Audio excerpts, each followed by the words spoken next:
Program Makan Bergizi Gratis (MBG) yang digadang-gadang sebagai salah satu program unggulan pemerintahan Presiden Prabowo Subianto kini kembali menuai sorotan tajam.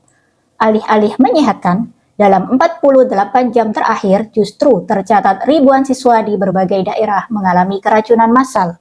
Jumlahnya tak main-main, sudah mencapai 5.360 korban. Angka ini menimbulkan kekhawatiran besar terhadap keamanan makanan dalam program nasional tersebut. Lonjakan kasus pertama datang dari Kabupaten Garut, Jawa Barat. Pada Selasa sore, 16 September 2025, ratusan siswa menyantap nasi kotak yang disediakan dapur MBG dari Yayasan Al-Bayyinah 2 Garut. Menu yang disajikan terdiri dari nasi putih, ayam woku, tempe orek, lalapan sayur, dan buah stroberi. Tak lama berselang, ratusan anak mulai mengalami gejala serius, seperti mual, muntah, pusing, hingga sebagian mengalami kejang.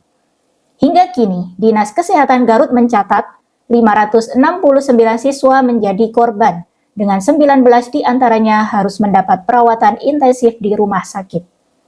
Para korban ini berasal dari berbagai sekolah, termasuk MA Ma'arif Cilageni, SMP Siti Aisyah, SMA Siti Aisyah, dan SDN 2 Mandalasari. Kepala Seksi Humas Polres Garut, Ibda Adi Susilo, membenarkan bahwa kasus ini tengah ditangani secara serius. Tak hanya di Garut, kasus serupa juga mencuat di Banggai Kepulauan Sulawesi Tengah.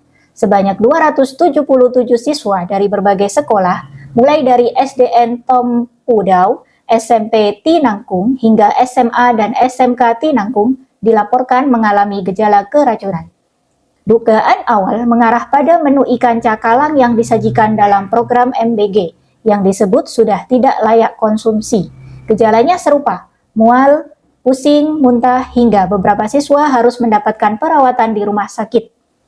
RSUD Trikora Salakan mencatat ada 32 siswa yang masih dirawat intensif, sementara 245 lainnya sudah dipulangkan namun tetap berada dalam pengawasan medis. Meningkatnya kasus ini membuat pemerintah daerah dan nasional angkat bicara. Kepala Badan Gizi Nasional, Dadan Hindayana, mengakui ada masalah sistemik dalam pengelolaan program MBG. Ia menilai dapur-dapur MBG atau Satuan Pelayanan Pemenuhan Gizi (SPPG) yang baru beroperasi masih membutuhkan pendampingan ketat, baik dari sisi kualitas bahan, standar pengolahan, maupun distribusi makanan. Sekretaris Daerah Jawa Barat, Herman Suryatman, bahkan menyampaikan permintaan maaf secara terbuka kepada masyarakat. Ia berjanji akan melakukan evaluasi total mulai dari pemilihan bahan baku hingga distribusi.